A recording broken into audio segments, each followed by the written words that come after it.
Olá, olá, o meu nome é Pedro Glória, bem-vindo ao canal Pedro Doxa. Será que existe alguma vantagem em nós conhecermos profundamente todas as verdades da Palavra de Deus? Ou será que isso nos responsabiliza então melhor em não querer saber disso? O que é que tu achas sobre esse assunto? Nós vamos ter uma resposta para isso, baseada, portanto, no conhecimento que temos na Bíblia e no final responderemos, mas fica até ao fim, tá bom? Olha, se tens acompanhado os nossos vídeos e se achas que eles têm a sua pertinência, então coloca o like, para que assim possa ser levado a mais pessoas. É muito importante mesmo fazeres isso e também te subscreveres se não és inscrito, tá bom? E partilhares com outras pessoas do teu conhecimento estas mensagens, ok? E como é habitual, nós vamos começar com uma oração.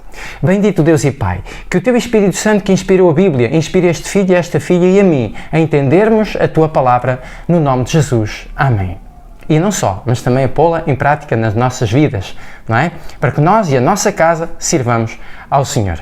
Então o texto que nós vamos ler hoje se encontra lá no finalzinho da Bíblia, no livro de Apocalipse, o capítulo 3, do verso 17 em diante, e diz assim: Pois dizes, estou rico e abastado e não preciso de coisa alguma, e não sabes que tu és infeliz, sim, miserável, pobre, cego e nu.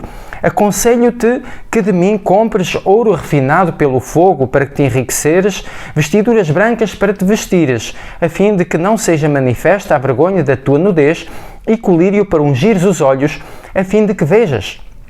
Eu repreendo e disciplino a quantos amo. Sê, pois, zeloso e arrepende-te. Então, ontem nós mesmos vimos que a grande diferença entre nós e o apóstolo Paulo, por exemplo, é que ele considerava-se miserável. Miserável homem que eu sou, quem me livrará do corpo desta morte, dizia ele. E era isto que o levava a um senso, a uma compreensão da sua inteira dependência de Deus e viver submisso. Ele era como a plasticina, não era como o barro duro nem como o ferro nas mãos do oleiro, que é Cristo, mas ele era realmente trabalhável nas mãos do oleiro. E é importante que eu e tu, nós, possamos também ter esta mesma compreensão.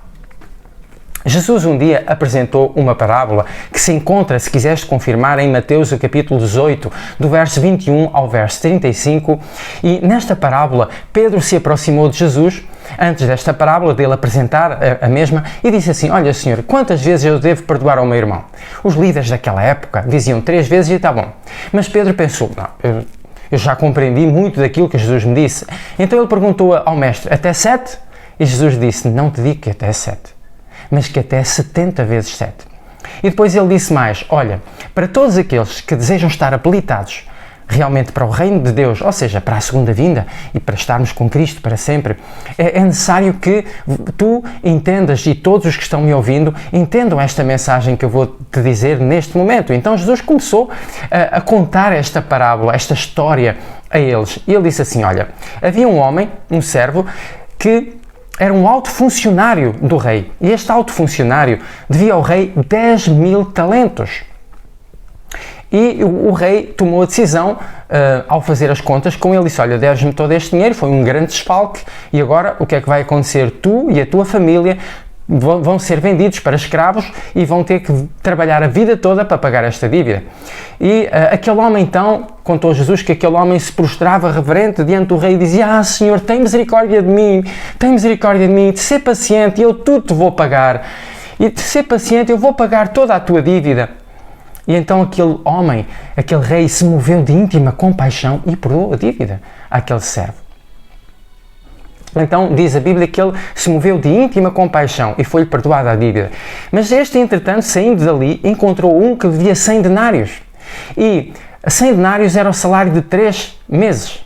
Bom, de um trabalhador, realmente era algum dinheiro. Mas a dívida que, entretanto, o Senhor lhe tinha perdoado a ele, que era uma dívida de 10.000 talentos, representava uma dívida impagável, completamente impagável. Mas o Senhor se moveu de íntima compaixão, o rei, e o perdoou. E da mesma forma, ele também está disposto a perdoar a mim e a ti. Mas da mesma forma também não devemos ser como aquele homem. Devemos perdoar aqueles que estão à nossa volta. E aquele homem foi perdoado. Mas o que é que ele faz depois que ele foi perdoado? O que ele faz é que ele agora vira-se vira-se para aquele outro homem e o colocou na prisão, porque ele não lhe pagava a dívida. Começou a apertar com ele, a apertar-lhe o pescoço, paga-me a dívida.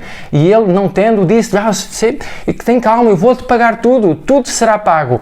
Mas aquele homem, infelizmente, movido de raiva, de ódio, o colocou na prisão. Os servos daquele rei viram tudo isto e foram dizer ao rei.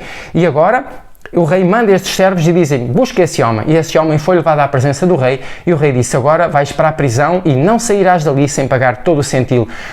Todo o centavo, até o último ceitil, não é? O termo bíblico, tu terás que ficar ali na prisão. Não é? Porque não te compadeceste, eu compadeci-me de ti. Paguei uma dívida impagável, não te podias tu também ter compadecido do teu irmão?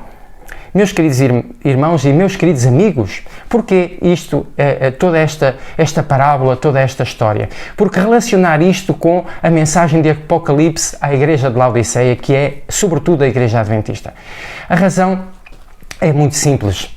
É que nós, muitas vezes, estamos concentrados naquilo que alguém nos fez e estamos realmente empenhados nas nossas ofensas, em pequenas coisas, e esquecemos o quanto nós próprios fomos perdoados.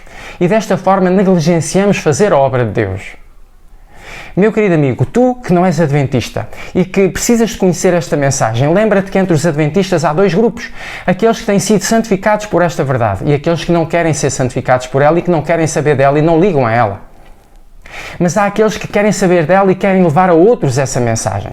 Quando entrares na igreja adventista, procura saber quem é que conhece realmente a Bíblia. Esses são interessados, esses querem saber, esses querem agradar a Deus e eles vão-te levar a mensagem. E já agora eu gostava de te perguntar, talvez tu possas dizer assim, bom, mas eu então não quero saber porque eu posso me tornar como aqueles adventistas que não querem saber. E eu prefiro então estar na ignorância. A Bíblia não diz, o apóstolo Paulo não diz que Deus não leva em conta o tempo da ignorância, então eu prefiro ficar na ignorância. Ah, meu querido amigo, não penses assim, porque no final dos tempos haverá apenas 4 grupos. 4 grupos. 2 estarão entre os salvos e 2 entre os perdidos. Entre os salvos estarão aqueles que tiveram pouca luz, que não conheceram, mas que viveram de acordo com a luz que tinham, o Espírito Santo os conduziu e eles se deixaram conduzir. E estão aqueles que souberam da luz, viveram de acordo com a luz, amavam a Jesus e ao próximo e tentavam, portanto, levar a mensagem do amor àqueles que não conheciam. Entre os perdidos estão aqueles que conheciam, mas não quiseram saber, não ligaram.